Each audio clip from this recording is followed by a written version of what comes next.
Welcome to Backbone Unlimited. My name is Matt Hartsky. In this episode, we're diving deep into a topic that separates elk hunters who consistently fill tags from the ones who just chase bugles and hope something happens.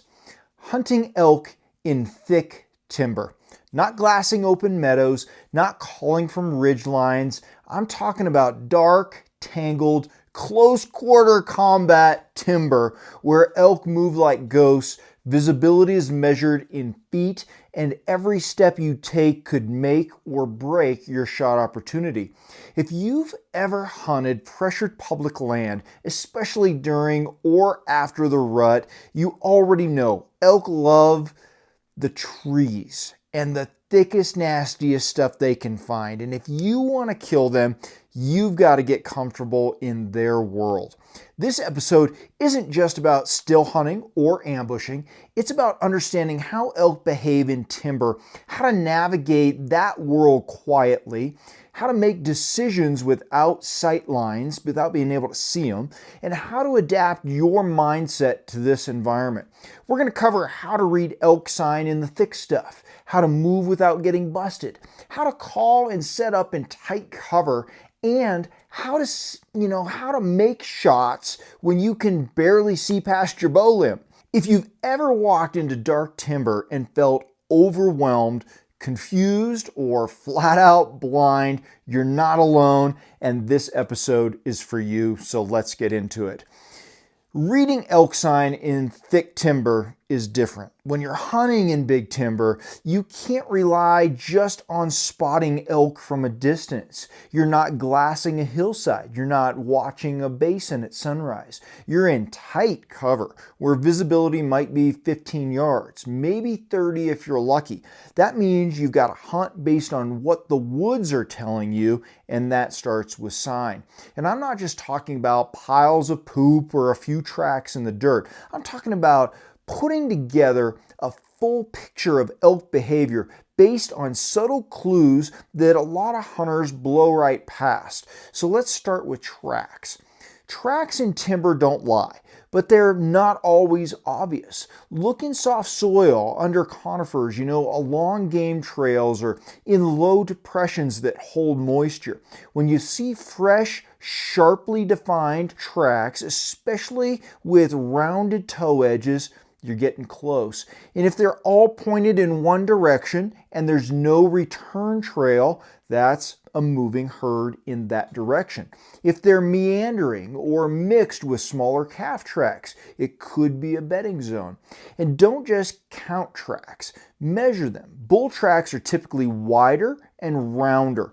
If you see a mix of cow-sized and bull-sized tracks together, especially in early to mid-September, you might be in the middle of a rutting zone. Now let's talk about rubs and rubs in context. A single rub really means very little. A lot of times I used to get really excited, and they're still cool to see, but a series of fresh rubs where the bark is still wet, maybe the cambium layer is exposed and there's scent soaked into the bark. You can smell those bulls.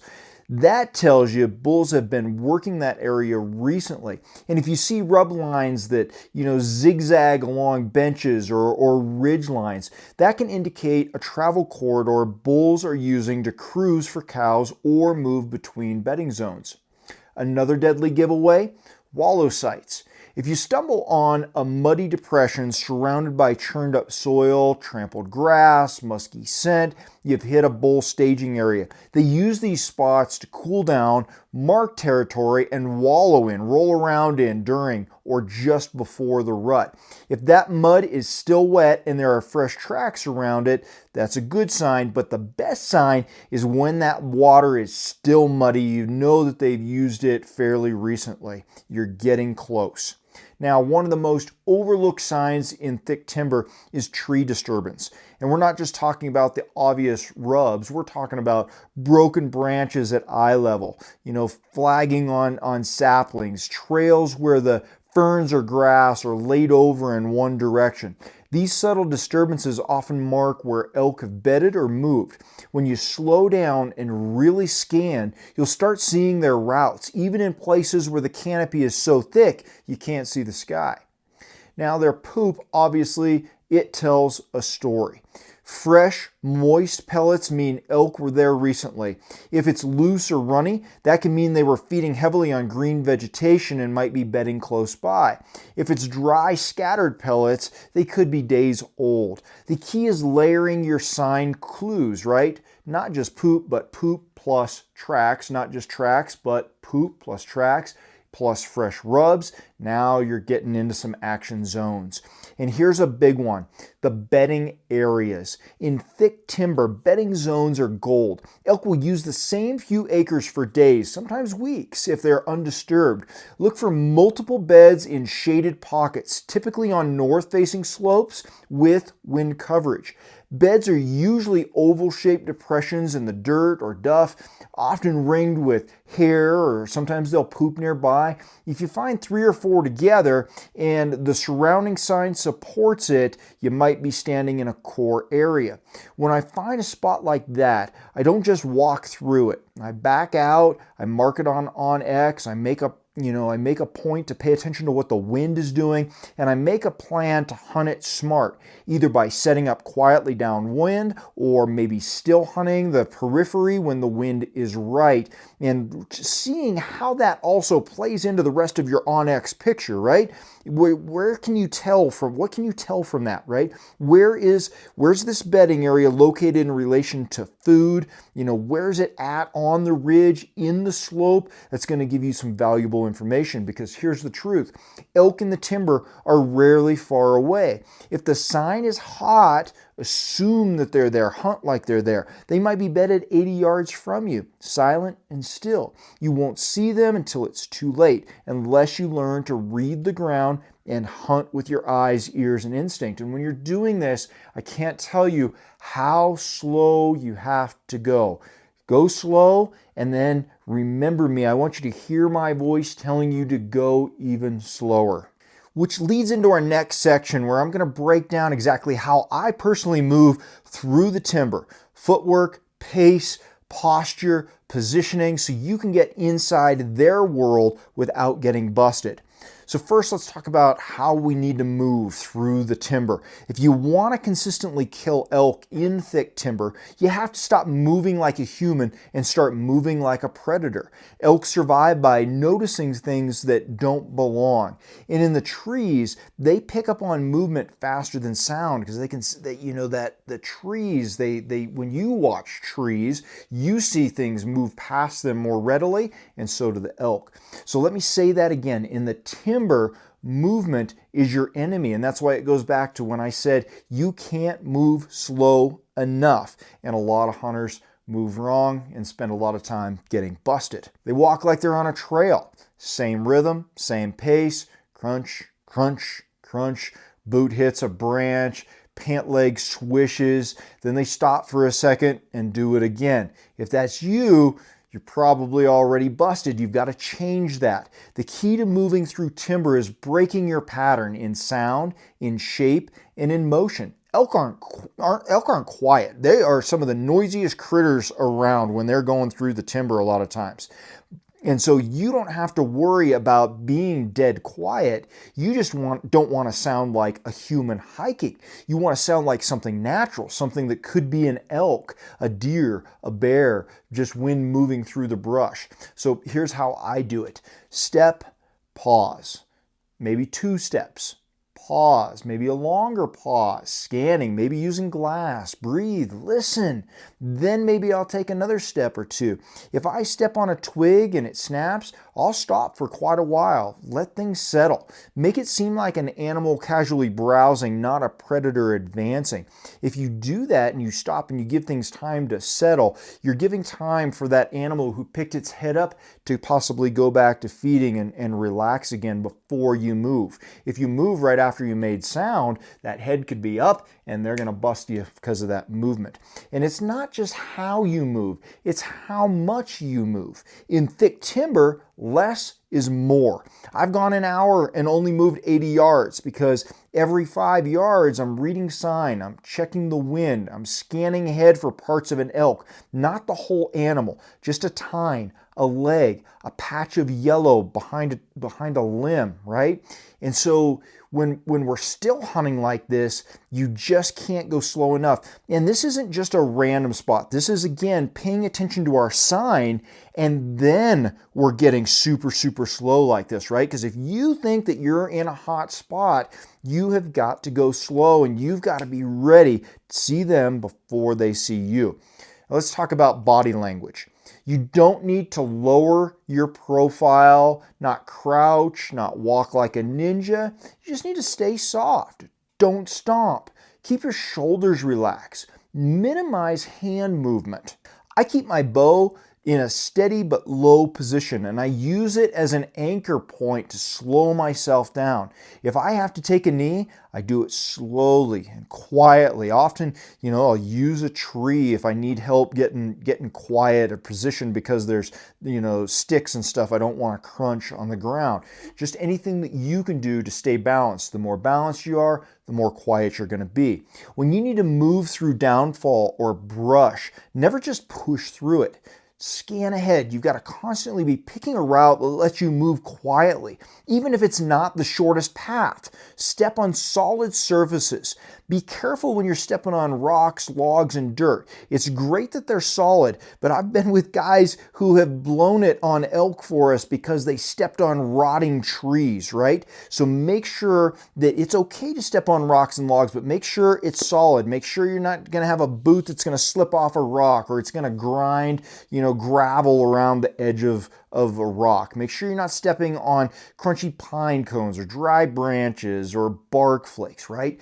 And always, always keep your eyes ahead of your feet. And that's another reason why we have to go slow. As a human, you can't look down at your feet to be quiet and be looking up for those little parts of the elk that you might see in the thick stuff. Likewise, you can't be head up looking for all those parts we need to see and looking down at where you need to go quietly. So you have to go slow so that those things can work together, where you're choosing where you're going to step, you're looking, taking your steps, you're looking, right? They work together, right? It's a coordinated effort there. A lot of hunters walk into elk because they're too busy watching the trail in front of their boots.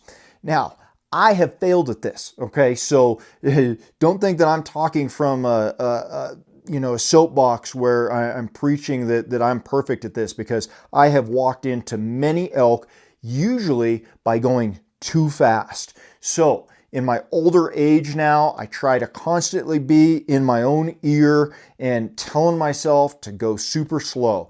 I scan ahead every few steps. I'm looking for horizontal lines in a vertical world of trees. I'm looking for movement that doesn't belong. And I'm especially watching shadows. Elk love shadows. Seems like they just disappear in them. Now, here's something you don't hear often, but you need to use terrain to move as well. If the timber is tight but follows a bench, I'll work the downhill edge where wind drops and thermals stabilize. If it's a ridge spine, I'll side hill below the crest and use the rise for cover. And if it's thick, young, and if it's thick, young brush or even blowdown, I'll pick the outer fringe or wait until thermals are in my favor before I go trying to sneak through there, because going in loud is a waste of time. And don't forget to use the trees themselves. The elk do it, so you should too. I'll often move from one large trunk to the next, treating them like natural blinds. So you want to pause behind each one, glass, listen, scan, then move to the next. That way I'm not just a big silhouette moving through the open, I'm just another shadow behind a tree. And the last point here is that timing is everything. Move when the wind covers your sound, when squirrels are chattering or birds flush, when the sun shifts and branches creak. Nature gives you cover if you pay attention to it and use it. If you take one thing from this section, let it be this. In the timber, you are never alone. If the sign is hot, assume an elk is watching and listening. Every step you take should reflect that mindset. Up next, we're going to get into how to actually hunt in the thick stuff. Not just how to move, but how to set up, how to call, how to make those close encounters count when you can't see past 20 yards. Now, these are strategies for tight cover, right? Not able to see far. Calling elk in the open and calling elk in timber are two completely different games. In the open, bulls can see from a distance, right? They evaluate your call long before they ever commit. But in the timber, they can't see squat. So that's the advantage and the challenge. The thickness gives you cover, but it also means that the bull will often come in silent and he'll come in close. And if you're not ready, he'll be standing inside 20 yards and you won't even know he's there until he blows out like a freight train. I have called for my boys before and known that we called bulls in. They didn't have a shot from where they were. They were young enough to where I just had them glued in position, right? And they had to wait on me to come up when I thought that the gig was up, right?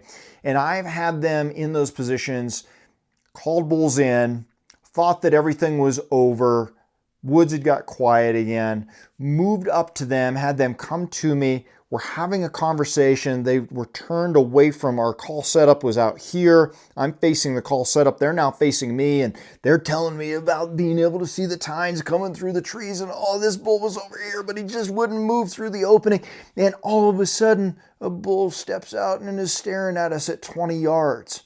So oftentimes they can get in close and you have to be ready for it. So let's start with the setup position. In the timber, you don't just set up where the sign is. You set up where the shot will be.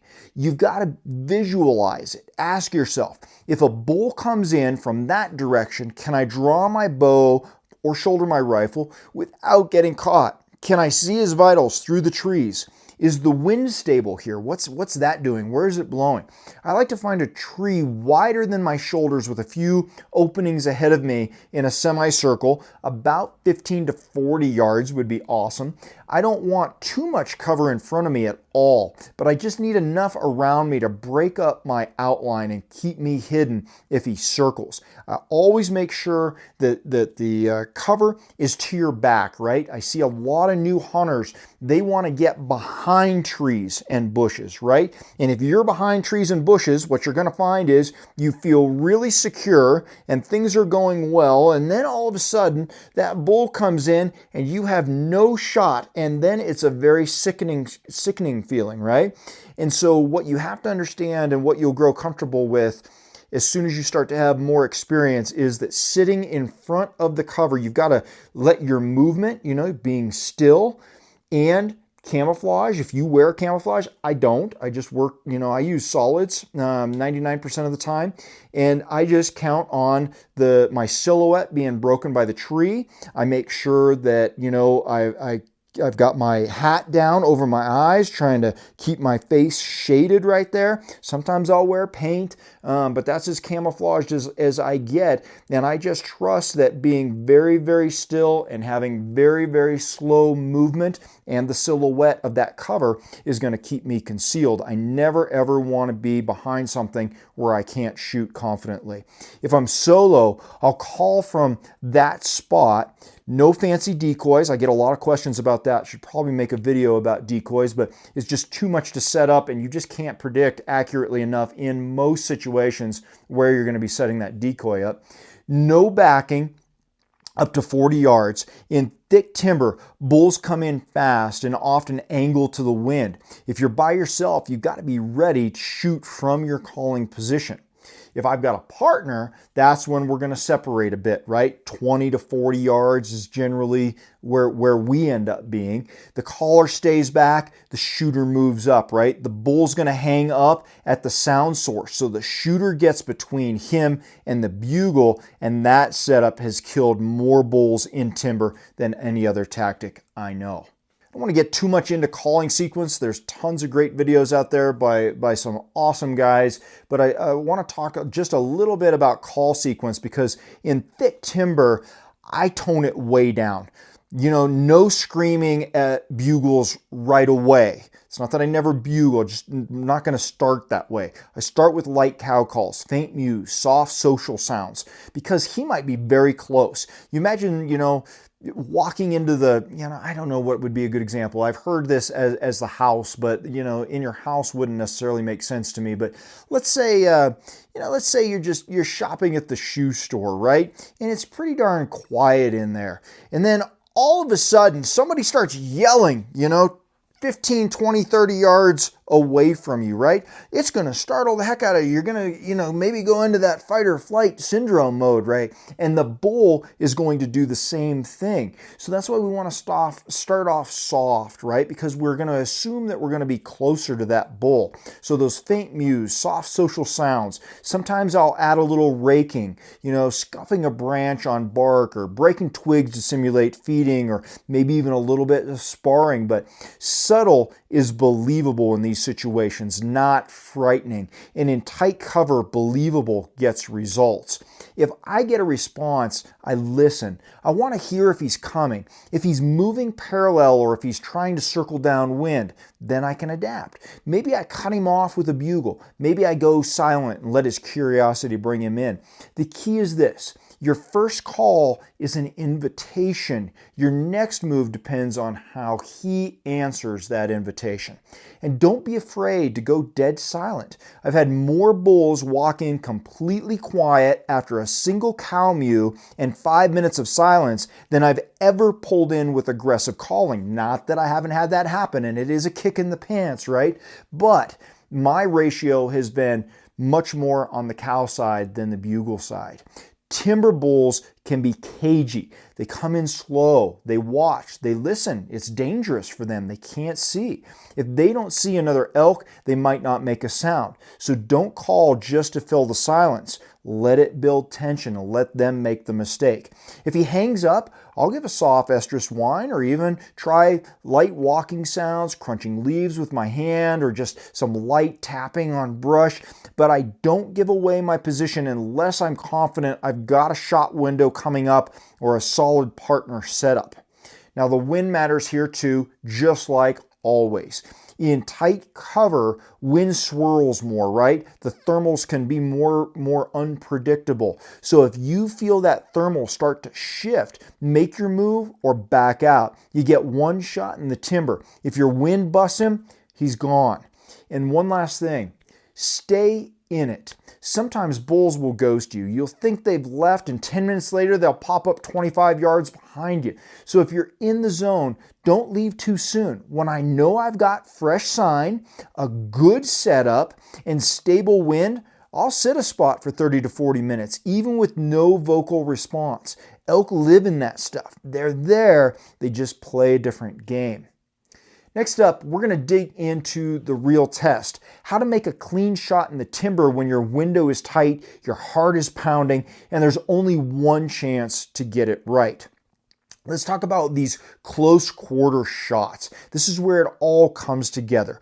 You've moved right, you've set up right, you've called smart, and now somewhere in that tangle of shadows and limbs, you've got a bull inside 40 yards. Maybe 20, maybe 12. I've had them on the other side of thick brush in Idaho, 5, 6 yards, maybe less. I don't know. All I know is when he would bugle, it was like I could feel him vibrating my chest. Unbelievable that he was that close, couldn't get a shot, right? But he didn't know I was there either, right? So this is your shot. But in thick timber, the shot is never guaranteed. You often don't get wide open broadside looks like you do, in more open timber. You don't get all the time in the world to settle your pin and run your shot process. In the timber, you get seconds and sometimes inches. So let's talk about how to make these count.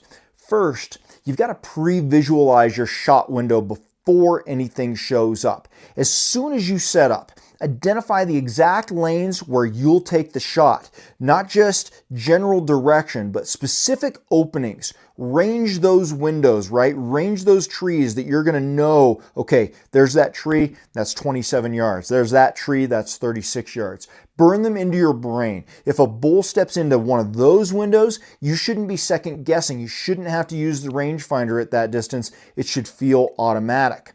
So I'll often pre-draw my bow at the edge of a lane if I hear one approaching, because if he walks through without stopping, I'm not getting a second chance. Now, when you finally see him, remember, don't shoot just because you can see him, right? Shoot only if you have a clean, ethical lane. Elk are tough animals. If you try to thread an arrow through branches, you're gambling. That bull deserves better, so do you. If the shot isn't there, let him pass. I've passed bulls at 18 yards because I didn't have the cleanest look. It hurts in the moment, but I've never regretted it because I have wounded bulls and I've always regretted those. If you're using a rifle, the same rules apply. The brush will deflect bullets too. If it's a clean quartering away or a broadside shot and you've got a clear path, settle in and squeeze. Don't rush. Don't punch the trigger, just execute. And back to archery, if you're shooting a bow, this is where that shot process you drilled all summer matters. I've talked a lot about it in a lot of videos now. You don't need to be flashy. You need to be smooth, and you've got to have a process that you've done a lot of times, and you've tried to do it in a lot of different scenarios that might come up in your hunting environment. You're going to anchor, confirm that pin, pull through, let it break. Your shot distance in timber is usually short, under 30 yards, sometimes under 15 yards, and that's great, but it also exposes every weakness in your form. Elk that close will often jump string if you're loud. You've got to be calm. You got to be composed and committed to your window, right? Try not to let that arrow be rattling around as you're drawing. You've got to keep everything as natural as possible. Let's talk about post-shot awareness. Once the shot breaks, your job isn't done. In the timber, visibility is limited. You might not see him go down. You might not hear the crash. So you need to mentally record everything: where the shot hit, which direction he ran, and what you heard afterward.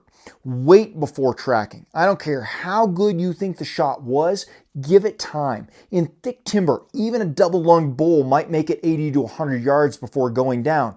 And if you bump him early, especially in dense cover, recovery gets 10 times harder. Give it time. I marked the exact spot where he stood at the shot and where I last saw him, as well as my spot that I shot from.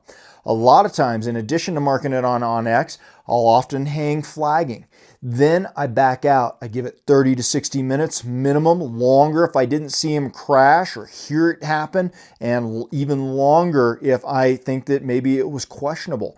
Then I follow up slow, eyes scanning for blood, ears open for sound and sound of movement, right? And here's something a lot of guys forget. Blood trails in timber are tricky. There's less light. The ground is often covered in duft or moss, and that bright red trail can disappear fast. That's why I always carry a small LED blood light for, shaded tracking jobs. And I flag my trail every 10 yards or so I don't lose the last blood that I had found, right? Especially in that thick stuff, and if I don't know exactly what the outcome is. When that moment finally comes, when you find your bull lying still in the shadows of the timber, it hits different because this wasn't luck, you earned it. Now let's talk about bringing it all home. I'll share my final thoughts on what makes timber elk hunting so powerful and how it can shape you as a hunter if you're willing to lean into the challenge. And of course, Elk hunting in thick timber is not for everyone. It's not for the casual hunter. It's slow, it's physical, it's frustrating, and it's easy to feel like you're walking through a silent graveyard, second guessing every step. But when you get it right, when you read the sign, move with purpose, play the wind, and make that shot count, it's one of the most raw, honest, and earned experiences you'll ever have in the elk woods. Timber hunting forces you to be present, to pay attention to every snap of a twig, every flicker of movement, every shift in the air. It forces you to hunt with your senses, not just your gear. And it rewards the hunters who show up with discipline, humility, and patience. This is the stuff I live for. Not just killing elk, but figuring them out, doing it the hard way, the quiet way, the right way. If this kind of hunting speaks to you, if you're the kind of person who wants more from the mountain and more from yourself, I want to invite you to join Team Backbone. Team Backbone is where I share everything I've learned, from timber setups to backcountry prep, gear systems, mindset, and the training it takes to show up ready when your moment comes. It's not just content, it's a community. You'll get full access to the member-only digital content vault, monthly gear giveaways, exclusive shirts, and direct connection with me inside our private group, plus 20% off site-wide and first access to new gear drops. If you're ready to hunt harder, train smarter, and live relentless, this is where you belong. Visit backboneunlimited.com, click on the membership tab, and step into the inner circle. Thanks for being here. Until next time, train harder, hunt smarter, and never settle.